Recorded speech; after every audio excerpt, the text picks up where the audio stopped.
నమస్కారం. నమస్కారం. పుల్లారావు గారు, మనకి కోర్టులు అంటే చాలా గౌరవం. ఫర్ దట్ మ్యాటర్ ఇంకా గౌరవం కంటే ఇంకో 10 రెట్లు భయం కూడా.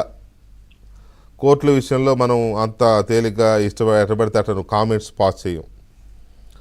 నిజానికి కోర్టుల విషయంలో కానీ కోర్టుల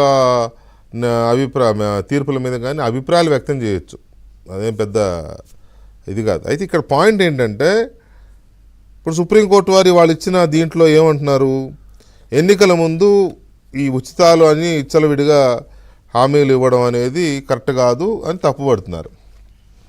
కోర్టులకి కొన్ని అధికారాలు ఉంటాయి కదా, సుమోటోగా తీసుకునే అధికారాలు కూడా ఉంటాయి. చాలా సందర్భాల్లో చూసాం మనం.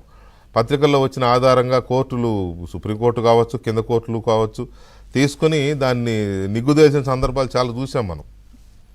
అలాంటిది ఎన్నికల ముందు ఇబ్బడముబ్బడగా ఇలాంటి హామీలు ఇస్తుంటే కోర్టులు ఎందుకు అప్పుడు జోక్యం చేసుకోలేదు? ఇప్పుడు చెప్పడం వల్ల ఫలితం ఏంటి? ఢిల్లీ ఫలితం మారిపోయే.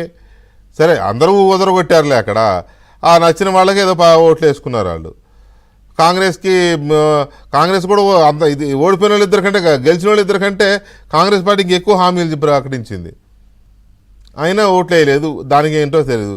సిపిఎం వారు కూడా హామీలు ఇవ్వలేకపోయినా ఇంకా వాళ్ళ పరిస్థితి ఏంటో మనకు తెలుసు, సిపిఎం కానీ సిపిఐ కానీ.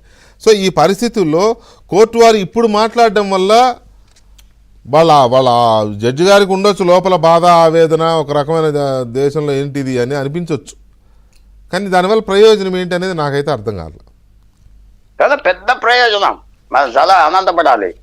మీ ఇంట్రొడక్షన్ రిమార్క్స్ వింటూ నేను చాలా చక్కగా చెప్పారు. నాకు నవ్వు కూడా వచ్చింది, ఎందుకంటే అన్ని చెప్పారు. వికే గారు ఒకటి మర్చిపోయారు అన్నమాట. లిక్కర్ కూడా ఎందుకు ఇవ్వట్లేదు పార్టీలు? మన ముగ్గురు ఫ్రెండ్స్ చెప్పారు, బీజేపీ, టీడీపీ. లిక్కర్ కూడా ఇప్పటి వరకు ఇవ్వట్లేదే. ఏదో పార్టీ వచ్చి రోజుకో సీసా ఇస్తానంటే ఏమైపోతుంది ఆ పార్టీ? మంచి పేరున్నవాడు కావాలి, ఎవడో తెలిసినవాడు, మంచివాడు అండి, మాట నిలబెట్టుకుంటాడంటే ఇంకేసేస్తారా జనం? సొంత డిస్టరీస్ ఉన్న పార్టీలు అయితే ఇవ్వచ్చు, అవి వాళ్ళు ఇవ్వచ్చు. మీకు గవర్నమెంట్ రోజు నీకు ½ క్వార్టర్ ఇస్తామని అదొక్కటే ఆగారు, అది అక్కడే ఆగారు. అది కూడా ఇంకో 1 పాయింట్ మీరు అడిగిన ప్రశ్న రాకముందు, ఫస్ట్ ఈ పని పదగా నరేగా అనే స్కీమ్ వచ్చినప్పుడు 1 సంవత్సరం 2 సంవత్సరాలు పోయాక నేను స్టడీ చేశాను ఆంధ్రప్రదేశ్లో. ఎక్కడైతే నరేగా ఉన్నదో లిక్కర్ సేల్స్ డబుల్ అయిపోయింది. విశాఖపట్నం అర్బన్ ఏరియాస్ లో లిక్కర్ సేల్స్ డబుల్ అవ్వలేదు, రూరల్ ఏరియాలో డబుల్ అవ్వింది. అంటే లిక్కర్ అర్బన్ ఏరియాస్ లో స్కీమ్ లేదు కదా, సో లిక్కర్ సేల్స్ పెరిగినాయి, ఇవన్నీ పెరిగినాయి.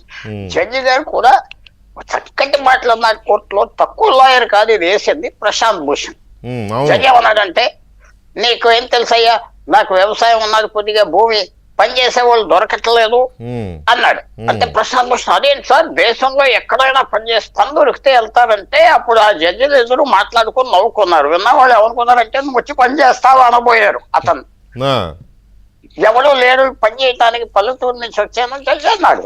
నాకున్న చిన్న భూమికి లేబర్ దొరకట్లేదు, పని మన జీతం ఇవ్వటానికి. జడ్జి చాలా క్లియర్ అన్నమాట. ఇప్పుడు మీరు అడిగిన పాయింట్ ఏంటంటే, జడ్జి ఇది కరెక్ట్ టైం చెప్పటం. ఎందుకంటే ఎలక్షన్ హడావిడిలో చెప్తే ఎలక్షన్ కోడ్ వచ్చింది, చెప్పడానికి వీల్లేదు, మా ఇష్టం వచ్చింది మేము ప్రామిస్ చేస్తాం, ఇది డెమోక్రసీ, నేను ఇస్తా అన్నా, నా ఇష్టం, నువ్వెవరో అంటారు అన్నారు కూడా.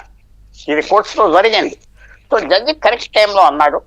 ఎందుకంటే ఒకటి, మనం ఢిల్లీ ఎలక్షన్స్ చూసాం, కేజ్రీవాల్ పేరు ఉచితాలకి మనిషి అని, దానికి తగ్గట్టుగా ప్రధానమంత్రి గారు కూడా ఏమన్నాడంటే కేజ్రీవాల్ ఇచ్చేది కాదు, ఆయన కంటే ఎక్కువ ఇస్తాను అన్నాడు. ఆ మాట నేను సృష్టించలేదు, అది ఉన్నది.